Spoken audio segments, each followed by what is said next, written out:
Stuck in a toxic cycle, I feel trapped. I can't stand to see myself spending the rest of my life with her. Yet she's an amazing mom. Balancing mental health struggles and co-parenting a daughter, I've lost hope. When do I choose myself over this endless anxiety? Here is the revised post. In summary, we dated for 5 months before I accidentally got her pregnant. We decided to keep the baby and raise him or her together. After over a year and a half of our romantic relationship being on hold, I feel that whatever connection we had is no longer present, but I am struggling to determine if I am simply feeling depressed or if I am being unreasonable in my expectations. We have been trying to make our relationship work, but I feel emotionally drained, anxious, and unhappy. Background: when I refer to being single, please understand that I mean completely single. Not casually dating, not hooking up, or anything similar. I mean as a solitary adult man who is not engaging in romantic or sexual relationships with the opposite sex. To begin, for the majority of my adult life, I was very comfortably single. I had one serious relationship in high school that ended poorly, and I dated a few girls for less than a couple of months. However, none of those relationships ever became serious, and I never moved in with anyone. My experiences mostly consisted of a few dates, some physical intimacy, and ultimately my decision that I was not prepared for a long-term commitment. Of the 7 years of my adulthood prior to dating this girl, I spent perhaps only 6 months actively pursuing women or dating, and that time was spread out over those 7 years. I typically prefer being alone. I enjoy a significant amount of alone time and have two close friends with whom I choose to spend just under half of my free time when possible. I also deal with serious mental health issues and have experienced depression on and off since I was about 7 years old. I was hospitalized following a suicide attempt at 19, and I have been gradually working my way out of that deep pit of depression for years. At around 24 years of age, I felt that I had become stable enough and had worked sufficiently on myself that I could consider dating seriously. Whether that was true or not is still unclear to me. Anyway, it must have been evident that I was single and looking for a relationship because one of my coworkers reached out unexpectedly and we began talking. We progressed very quickly, and I felt that I had never connected this well with anyone else before. We were in sync and being together felt effortless. I did not feel like I was forcing anything as I had with other girls before her. I suppose most people feel this way about someone when they fall in love. To be honest, I do not think I had ever experienced true love prior to this, so perhaps I was confusing that feeling with compatibility. Nonetheless, around 3 months into our relationship, she moved in with me and we began to argue a little, though nothing too serious. The disputes primarily involved how we prioritized our time. I wanted to spend some time alone or with friends, and even though she would always say, "Of course, babe, I have no problem with you needing that," in a sweet tone, it invariably became an issue. More than anything else, whenever I wanted to discuss a topic, some difference in opinion, or anything that could lead to a mild disagreement, she would just shut down and refuse to respond. Sometimes she would retreat to our room and go to sleep if I tried to bring up a subject. I believe she developed this pattern as a defensive mechanism from her childhood and her relationship with her father. She also frequently expressed a desire for children, which I only somewhat contemplated. At one point, she stopped taking birth control. Honestly, I am only now starting to realize as I write this why this all bothered me.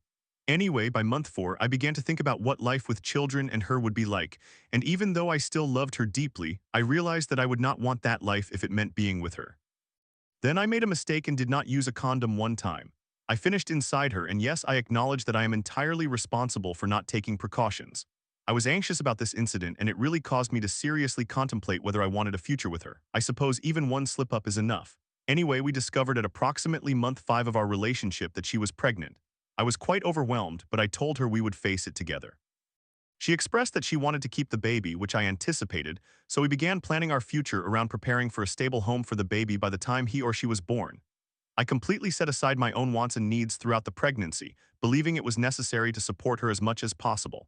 She wanted to be near her family, and mine were too religious to be supportive, so we moved 900 miles away to a place where I did not know anyone at all. I dropped out of college and accumulated considerable debt during this time, while trying to provide her with a comfortable pregnancy.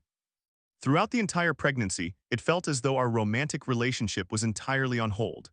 Even though she always talked about how our relationship was a priority for her, it genuinely felt as if it was not. I understand that a romantic relationship might not be the most important thing for a woman during pregnancy. However, I truly believed we should have tried to use the downtime we had to learn more about each other and strengthen our bond. Instead, I felt a constant distancing from her. I read a lot about how women's hormones affect them during pregnancy and suspect she might have been severely depressed. I use the word suspect because despite my attempts to encourage her to open up to me, I consistently encountered the same stonewalling and avoidance, along with silent treatment, etc. I recognize that it is incredibly challenging for pregnant women. I observed my mother experience significant depression during her pregnancies as well. Yet, if you are attempting to sustain a relatively new relationship and genuinely care, you must put in some effort. Sometime in the second trimester, I broke down to her, expressing that I felt very alone and unheard in our relationship. I explained that I struggled with the feeling that I was the only one trying to maintain our connection. She burst into tears and promised to try to improve and not withdraw every time I attempted to have a serious conversation. She partially convinced me that she was committed to that change, spoiler alert. She did not, and she still largely ignores me when I begin discussing my feelings. The entire pregnancy was fraught with tension between us, and much of the time it felt as though we were on the verge of breaking up. Whenever situations intensified, I resorted to my typical response. I pushed my emotions down and tried to be supportive and understanding, convincing myself that she needed time and assistance. During the entire pregnancy, I was the sole provider until our daughter turned 6 months old, and the financial stress was overwhelming. I often found myself sitting in my car alone, having panic screaming episodes several times a week. Then our daughter was born. The same issues persisted, and the most frustrating part is that throughout our relationship, she has consistently said, "I love you so much. You mean the world to me. I could not do this without you," and I genuinely believe she loves me. However, over the past 5 or 6 months, my capacity to invest in our relationship has plummeted. I have made substantial efforts to fulfill her needs and alleviate her responsibilities. We use formula, so there has never been a need or excuse for a designated primary parent, and I have taken every opportunity to engage fully. If I ever sensed that I had contributed less than 40% to baby care during a given week, I compensated by assuming over 80%. Household chores should go without saying, but we handle them equally, 50% from each partner, no questions asked. I have read a lot of misleading information regarding how men do not contribute enough at home during the postpartum months while trying to find mental health resources for new parents online, and I genuinely believe I have exceeded that expectation. We both work 35 to 40 hours a week, and with formula feeding, we can effortlessly share responsibilities. I secretly felt immense relief when she decided she did not want to breastfeed because I really disliked the thought of not being an equal partner in feeding.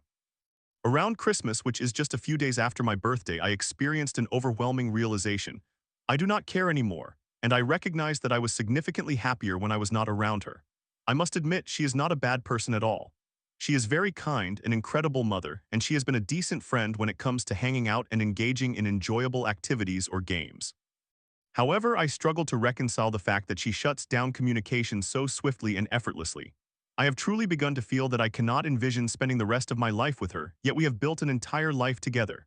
We have so much that connects us. I have attempted to explain to her how seriously wrong our relationship has felt lately, but predictably she always responds with silence. At times, she may try to distract me from my feelings by initiating physical intimacy, but the underlying hurt remains. I have put forth a substantial effort to make our relationship feel romantic throughout the pregnancy and after our child's birth, arranging dates weekly, purchasing her clothing and other items she enjoys, and trying to plan in-home movie nights and game nights. I have made numerous attempts, and although she shows some responsiveness and we do engage in physical intimacy regularly, I have increasingly felt a significant lack of intimacy. For me, it is the emotional and intellectual connection that I cannot live without. To her, it does not seem to hold much importance at all. It feels as if I am trying to play husband and wife with someone who is content to merely go through the motions without any interest in understanding the nuances of what makes a relationship successful, at least one that I could envision sustaining long-term. I require a deeper level of communication to feel a genuine connection. Even past girlfriends I left for various reasons could engage in meaningful conversation. So the thought of spending the next 20 years or more with someone who cannot provide that, especially about our relationship, seems unimaginable. There is more to this, of course. I also feel sidelined and ignored. I believe we did not spend enough time, just the two of us, to develop a solid foundation that can withstand the stressors of raising children. I recognize that much of this is me voicing my frustrations regarding her, but I want to reiterate that she truly is a good person, just someone with whom I find it challenging to feel a close bond. I feel that after sacrificing so much of my life to support her and care for our child, I deserve at least common courtesy in response to my expressions of frustration. I do not have family or friends around. She is essentially the only person I know here. Every day, the stress of our situation weighs heavily on me. Recently, I have been grappling with several truths. One time spent away from her feels incredibly relieving, and I frequently fantasize about being single again. Not single as in casual sex, but being alone and spending more time by myself as an introverted individual with mental health challenges. Two, my mental health struggles make it difficult to focus on more than one intense relationship simultaneously. I believe I could be a more present and happier parent if I only needed to concentrate on my daughter. Three, she is a good mother and a good friend, but a terrible romantic partner. I have diligently attempted to do everything that is commonly suggested as the right approach, yet nothing seems to work. She does not seem to hear me and believes our relationship will fix itself if she ignores its problems. I cannot endure that indefinitely, and I have been trying to break through that barrier for well over a year and a half now. I feel that she would make a much better co-parent than a girlfriend. I truly need advice on what course of action to take. I understand that some of what I am experiencing, along with what she is experiencing, may be influenced by postpartum depression. I am also genuinely terrified that my financial situation could deteriorate considerably if we were to separate at this point. This inquiry does not pertain to custody or child support, as I firmly believe that I will be just as much my daughter's father apart from her mother as I am now. How do I determine if it is time to give up and tell her that I want out? What if the moment we reconnect and feel like a wholesome couple again is just around the corner? I recognize that having children can strain relationships, but what do we have if 18 of the 23 months we have been together have been spent almost entirely focused on the most unromantic aspects of life? I want to believe that, despite expressing all these extreme sentiments about how she affects me, everything will somehow be fine. I genuinely want to believe that we can work things out. She claims to love me, and I feel she has become somewhat attached in certain ways, and I truly do not want to hurt her or ruin her life.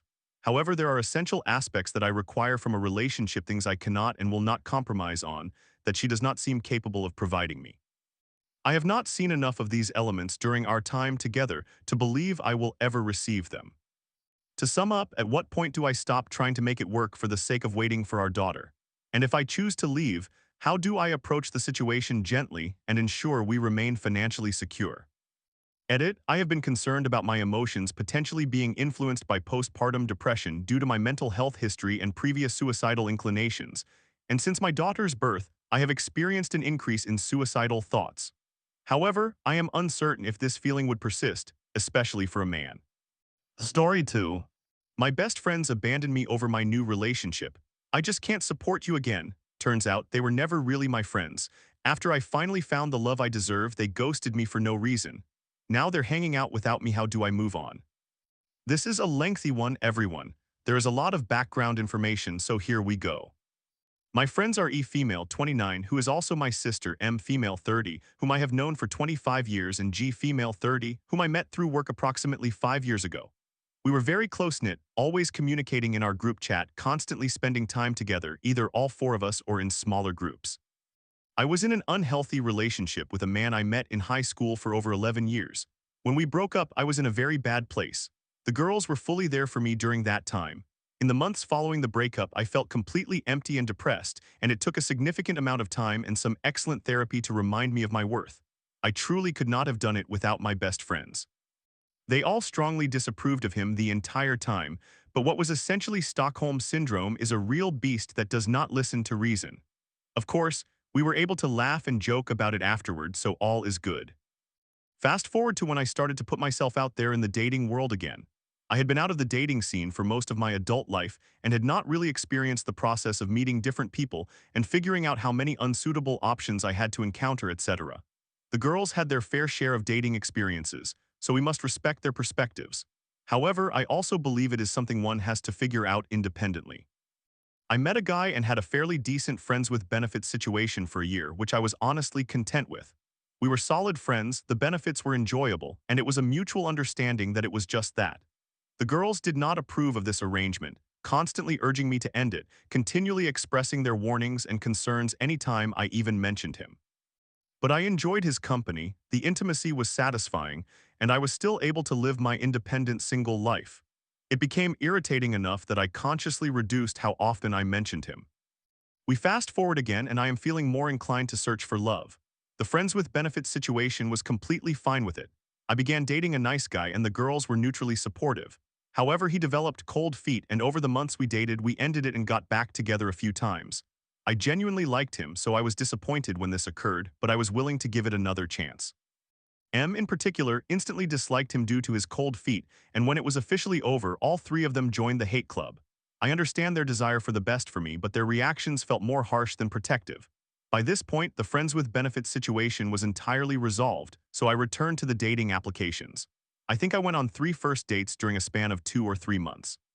This is where things started to become complicated regarding my friendships with the girls. Background information: he had a period in the last few years when she was serial dating and enjoying the friends with benefits lifestyle. When she would share updates in the group chat, it was all about fun times, jokes, and laughter. She is now in a wonderful relationship with a great guy whom we all adore. M is also dating around and enjoying her life filled with laughter and fun. G does not date much, but we support her regardless, and when she does, we cheer her on. However, when I was out here experiencing my dating escapades, there was no joy involved. There were no fun stories. My dating experiences were met with a surprising amount of hostility, warnings, and disapproval. Again, we are talking about 3 first dates. I would not even claim to be in a promiscuous era. It reached a point where I completely stopped sharing my dating experiences with them because it was no longer enjoyable.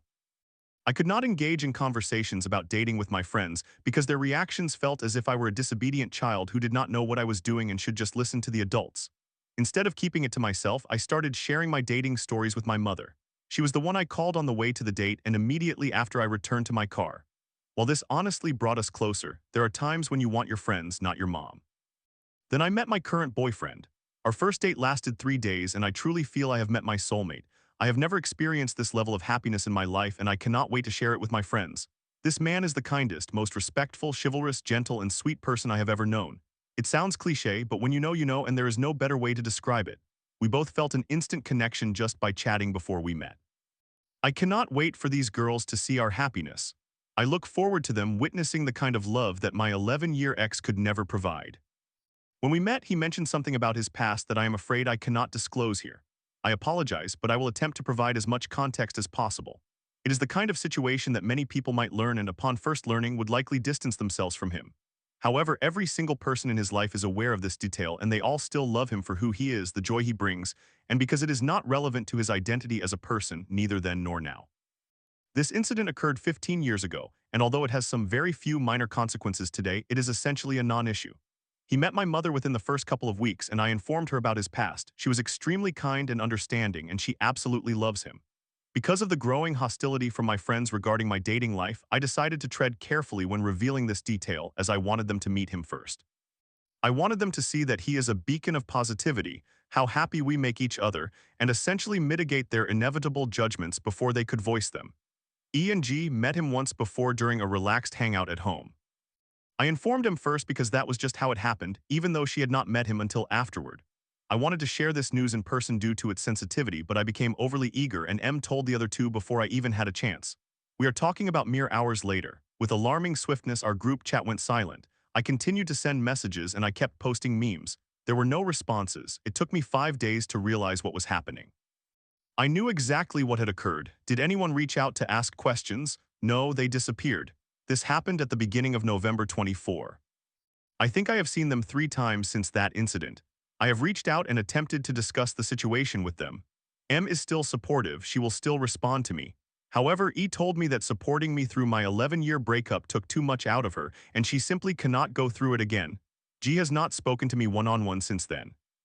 When I reached out to say I missed her, she became very angry and accused me of gaslighting her, lying, manipulating, and expressed her frustration that I did not inform her first. I have discussed all of this with my therapist. It hurts immensely to lose my 3 best friends in the world, but I am trying to view it from the perspective that if they truly cared, they would always be there, or that real friends would never treat someone like this in the first place. I have formed some lovely and precious new friendships and a wonderful community through this relationship, and I am feeling very fulfilled. However, it still hurts when I see posts online of them hanging out and enjoying activities that I know I would have otherwise been involved in. How can I come to terms with this? Does anyone have any good advice or words of wisdom? It is definitely a small shadow over what is otherwise an incredibly beautiful and happy time in my life. In summary, 3 long-term best friends were supportive after my breakup from a long-term relationship. They became very judgmental and harsh when I started dating again and seemed almost angry when I met a wonderful, kind man. They are not interested in the fact that I am happy and then completely abandoned me upon learning semi-sensitive details about my new boyfriend. They told me fairly directly that they do not want to be my friends anymore and have not spoken to me in 4 months. They continue to hang out without me.